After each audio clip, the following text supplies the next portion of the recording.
আসসালামু আলাইকুম বন্ধুত্বের মিষ্টি বন্ধন থেকে আমি আফরিন। সবাই কেমন আছেন? আশা করছি দেশে ও দেশের বাহিরে যে যেখানে আছেন সুস্থ আছেন, ভালো আছেন। আমরাও আলহামদুলিল্লাহ ভালো আছি। সকাল সকাল আমরা বাজারে চলে এসেছি, আমি আর আপনাদের ভাইয়া। তো এটা হচ্ছে আমাদের মর্নিং বাজার। এই বাজারটাতে কিন্তু অনেক বেশি কিছু পাওয়া যায়, আর টাটকা সবজি, টাটকা মাছ, মাংস সব কিছুই কিন্তু পাওয়া যায় খুবই সহজভাবে। তো বাজারটা আমাদের বাসা থেকে একটু সামান্য দূরে, এটা হলো নদীর পাড়ে। আমার আগের অন্য কোনো ভিডিওতে আপনারা দেখে থাকবেন হয়তো, এটা হলো বংশাই নদীর তীরে যে বাজার থাকে সেই বাজারটা। আর যারা এই এলাকার আশেপাশে থাকেন তারা তো চিনেই থাকবেন। তো এখানে বাজারটা খুবই সুন্দর, আর এখান থেকে আমরা গরুর মাংস নেই, মানে এই ভাইয়ের দোকানের থেকে মাংসটা নেই। মাংসটা আমাদের খুব ফ্রেশ দেয়। তো আপনাদের ভাইয়া আজকে মাংস কিনবে, আজকে অনেক কিছু কিনবো আমরা, কারণ এই বাজারটাতে সব সময় আসা হয় না। আর এই বাজারটাতে আসলে সব কিছু এত টাটকা পাওয়া যায় যে অনেক বেশি কিন্তু বাজার হয়ে যায়। তো এই তো বাজার টাজার করবো, এগুলো নিয়ে আজকে আমার একটু গোছাতে অনেক সময়ই লেগে যাবে আর কি, খুবই কষ্টকর হয়ে যাবে।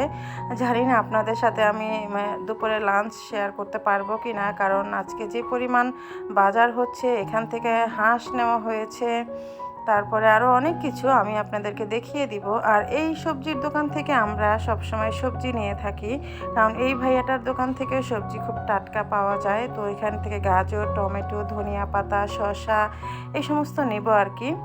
মানে সব কিছুই বলতে গেলে যাই দেখা হয় না কেন খুবই ভালো লাগে, এত সুন্দর টাটকা বাজার। তো আমাদের খেতে তো আমাদের বাজার করতেই হবে, তাই না? বেঁচে থাকার জন্যই খাবার, আর খাবার তো বাজার সদাই করতে হয়, সেগুলো রান্না বান্না করতে হয়। আমাদের কাজই কিন্তু এটা, খাওয়া, কাজ করা, ঘুমানো, এই আর কি। তো খিরাই নিচ্ছি এখনও বাজারে, যেহেতু খিরাইটা পাওয়া যায়। আর খিরাইটা আসলে ভালো লাগে, কিন্তু একটু তেতো হয়ে যায় যখন সেগুলো আর কি খাওয়া যায় না। তো বাজার সদাই নিয়ে বাসায় চলে যাব। তো বাসায় যাওয়ার পরে বাজারগুলো আমি দেখিয়ে দিব। তো এখানে বাজারটা সব বের করে নিচ্ছি, আর সকালে নাস্তাও করে নেব, বাজারটা গুছিয়ে নাস্তা করে নেব। এখানে হাঁস আমি ড্রেসিং করে নিয়ে এসেছি, তারপরেও কিন্তু কাজ আছে। এই যে ছোট ছোট যে পশমের মতো দেখা যাচ্ছে, সেগুলো পরিষ্কার করতে হবে। তো সেগুলো সবই করতে হবে। আর এখান থেকে মাছও এনেছি, খুব টাটকা টাটকা মাছ নিয়ে এসেছি।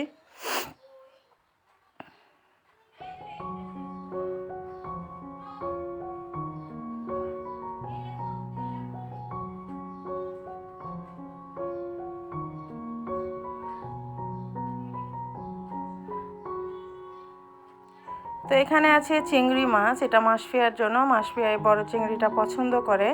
তো চিংড়ি মাছটাও খুব টাটকা ছিল, সেজন্য এই চিংড়িটা নিয়ে এসেছি। চিংড়িটা ভুনা করলে কিন্তু খুব ভালো লাগে খেতে। আর পালং শাক নিয়ে এসেছি, যেহেতু পালং চিংড়িটা মাসফিয়ার খুব বেশি পছন্দ, সেজন্য আর কি। তো চিংড়ি মাছটা বেছে নিব, কুটে নিব।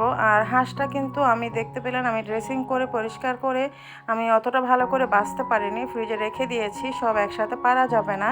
আর এখানে যে আমি শোল মাছ এনেছি, সেই শোল মাছটা তো কাটতে হবে, সেজন্য যতটা কাজ গুছিয়ে ফেলা যায় সেগুলো চেষ্টা করছি আর কি। আর এরকম মাছ বাজার করলে সেটা কিন্তু আমরা সবাই একসাথে মিলেমিশে কিন্তু কাজগুলো গুছিয়ে নেই। তো এখানে শোল মাছটা খুবই টাটকা, আর লাউ শোল তো মানে কোনো কথাই নেই। লাউ লাউ দিয়ে শোল মাছ দিয়ে কিন্তু খুবই টেস্টি হয় খেতে। তো লাউটা নিয়ে আসি নাই, লাউ আনবো, লাউ এনে আবার একদিন শোল মাছ দিয়ে লাউ রান্না করব। তো শোল মাছটা অনেক টাটকা, তো এটাকেও কাটতে হবে।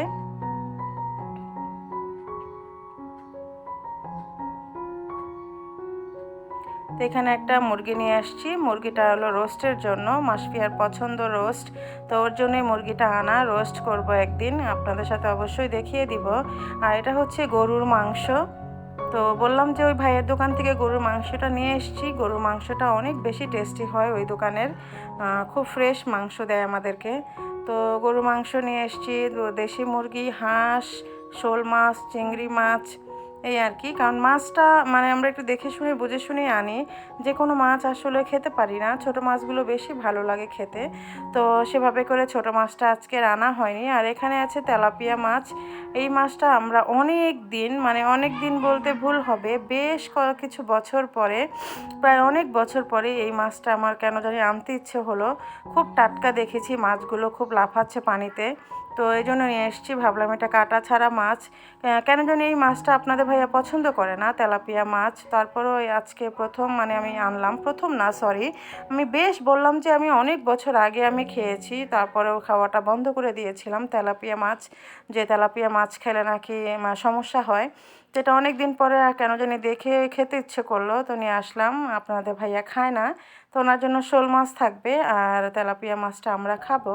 এদিক থেকে আজকে শালগম এনেছি, কাঁচামরিচ, গাজর, টমেটো, লেবু, শসা, সব কিছু গুছিয়ে নিব। গুছিয়ে নিয়ে খাবার টাবার খেয়ে নিব। তো লাউ যেহেতু বললাম, তো লাউ তো বাসায় নেই, তো লাউ আনতে যাব।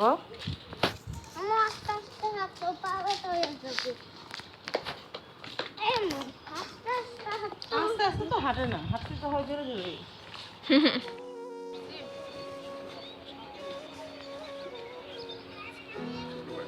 ওই পাশে একটা আছে, ওই যে একটা আছে। কই ছোট? ওই যে ওই যে ও বেকা, ও হ্যাঁ হ্যাঁ বেকা বেকা।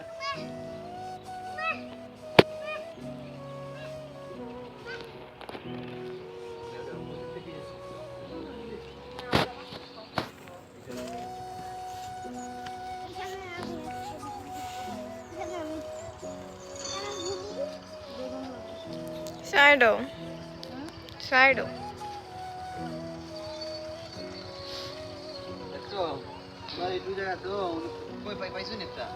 হ্যাঁ ওই সাইডে।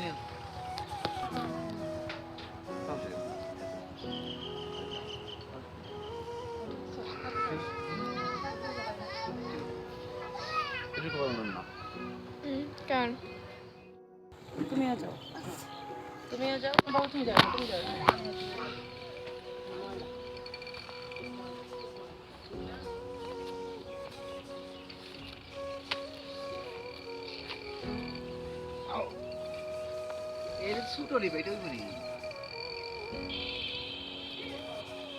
একবারে ছোট কিন্তু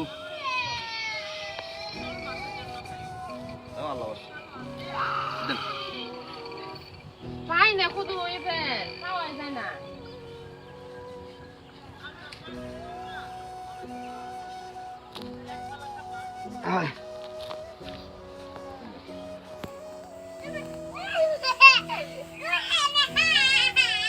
Go there now.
এখানে আমি বোনলেস চিকেন নিয়েছি আর চিকেনটাকে একটু ছোট ছোট করে টুকরো করে নিয়েছি।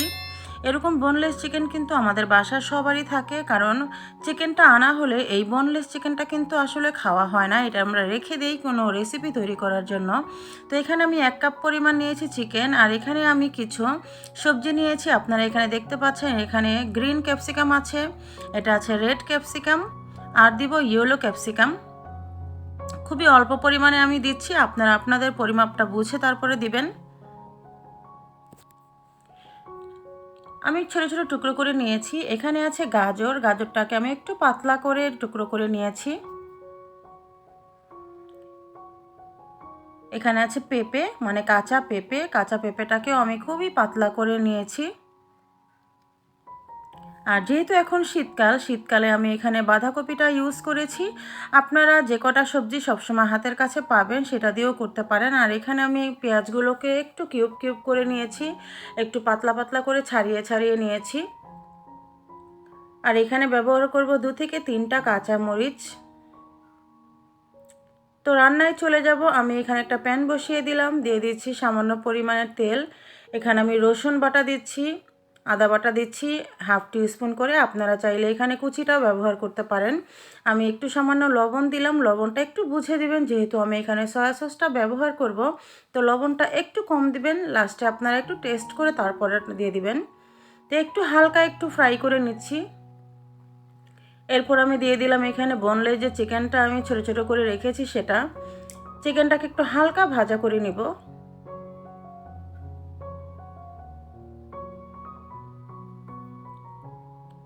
চিকেনটাকে ভাজা কিন্তু হয়ে গেছে। আর চাইনিজ খাবারে কিন্তু আপনার চুলোর মাপটা কিন্তু আঁচটা কিন্তু আপনার বাড়িয়ে রাখতে হয়। তো আমি আমার চুলোর আঁচটা কিন্তু বাড়ানোই আছে। এখানে যেহেতু বোনলেস চিকেন নিয়েছি আর এটা ব্রয়লার মুরগি, বেশিক্ষণ সময় কিন্তু লাগবে না।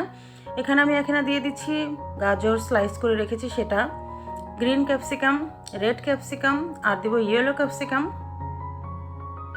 এখানে দিব আমি কাঁচা পেঁপে আর বাঁধাকপি। এই সবজিটা এত টেস্টি হয় খেতে। আমরা রেস্টুরেন্টে গেলে কিন্তু এরকম সবজি আমরা ফ্রাইড রাইস, পোলাও এগুলোর সাথে খেয়ে থাকি। তো সেই সবজিটা আমরা বাসায় তৈরি করে কিন্তু আমরা সবাই মিলে একসাথে বসে খেতে পারি। খুবই টেস্টি কিন্তু এই সবজিটা। আর এই সবজিটা কিন্তু হেলদি, এটা কিন্তু বাচ্চাদের জন্য ভীষণ উপকারী, আর বয়স্কদের জন্য তো অবশ্যই। তো একটু হালকা ভাজা ভাজা করে নেওয়ার পরে আমি এখানে গোলমরিচ দিয়ে দিচ্ছি 1 টিস্পুন। আর এই তো ঝালের জন্য একটু দিলাম 2 থেকে 3টা কাঁচামরিচ একটু ফাড়া করে দিলাম। এবারেও আবার ভালো করে একটু নেড়ে ছেড়ে নিব। যেহেতু আমি সবজিগুলো খুবই পাতলা করে দিয়েছি, এটা সিদ্ধ হতে কিন্তু বেশিক্ষণ সময় লাগবে না। তো আমি এখন হালকা একটু ঢেকে দিব।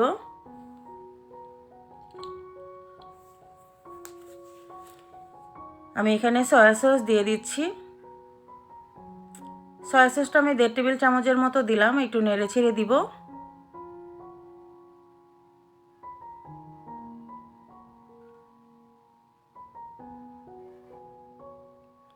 এবার আমি সিদ্ধ হওয়ার জন্য আমি এখানে পানি অ্যাড করব। পানিটা এমনভাবে অ্যাড করতে হবে যাতে সবজিগুলো একেবারে গলে না যায়, আবার কাঁচাও না থাকে, মানে সবগুলো সবজি যাতে দেখা যায় এরকম অবস্থায় কিন্তু সেদ্ধ হয়ে যায়। বেশি পানি দিয়ে দিলে কিন্তু সবজিগুলো একেবারেই ভর্তা হয়ে যাবে।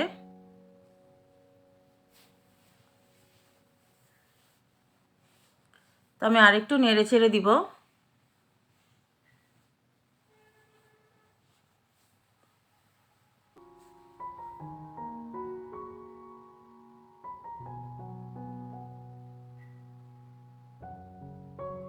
ঢাকনা খুলে আমি চেক করে নেব আমার সবজিটা সিদ্ধ হয়ে গেছে কিনা। সবজিটা কিন্তু সিদ্ধ হয়ে গেছে। এই সবজিটা সিদ্ধ হতে কিন্তু বেশিক্ষণ সময় লাগে না। এই সময় আমি কর্নফ্লাওয়ারটা গুলে নিব। এখানে আমি 2 টেবিল চামচ পরিমাণ কর্নফ্লাওয়ার দিয়েছি। তো এখানে আমি পানি দিয়ে দিলাম 1/3 কাপ পরিমাণ। তো পানিটা দিয়ে কর্নফ্লাওয়ার ভালো করে মিশিয়ে নিব, যাতে করে কোনো দানা না থাকে।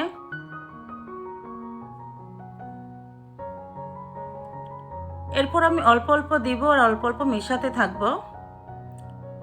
সাথে সাথেই মেশাতে হবে, তা না হলে কিন্তু ভিতরে দলা পাকিয়ে যাবে। তো বাকি যেটুকু আছে সেটুকু আমার মনে হলো দিতে হবে, কারণ এই সবজিটা কিন্তু একটু গ্রেভি থাকবে। তৈরি হয়ে গেল চাইনিজ ভেজিটেবল। দেখলেন তো, যে কটা উপকরণ আমি ব্যবহার করেছি এটা কিন্তু আমাদের বাসায় সবসময়ই থাকে। তো খুবই মজাদার এই রেসিপিটা তৈরি হয়ে গেল। এখন আমি লাস্টে একটু দিয়ে দিব এখানে টেস্টিং সল্ট। এটা দেওয়ার কারণে কিন্তু একটা রেস্টুরেন্টের মতো স্বাদ আসে। আপনারা চাইলে এটা স্কিপ করতে পারেন। আর গ্রেভিটা দেখে নিশ্চয়ই বুঝতে পারছেন যে আমার চাইনিজ যে ভেজিটেবলটা তৈরি করেছি সেটা রান্নাটা একেবারেই রেডি, কারণ ঠিক এরকম টাইপের কিছুটা গ্রেভি থাকবে। আমার রান্নাটা কিন্তু শেষ, আমি এখন পরিবেশন করে নিব। বোনলেস চিকেনটা কিন্তু আমাদের বাসায় সবসময়ই থাকে। তো সেরকম একটা চিকেন দিয়ে যদি এরকম সবজি দিয়ে আমরা এরকম ভেজিটেবলটা রান্না করে দিই, তাহলে কিন্তু বাচ্চারা খুব খুশি হয়ে যাবে, তাই না? তো এটার সাথে কিন্তু ফ্রাইড রাইস বা পোলাওর সাথে কিন্তু খুব ভালো লাগে খেতে। তা আশা করছি আজকের রেসিপিটা আপনাদের কাছে ভালো লেগেছে। যদি ভালো লাগে একটা লাইক দিবেন, আর অবশ্যই আমার চ্যানেলটা সাবস্ক্রাইব করে আমার পাশে থাকবেন। সবাই সুস্থ থাকবেন, ভালো থাকবেন। আল্লাহ হাফেজ।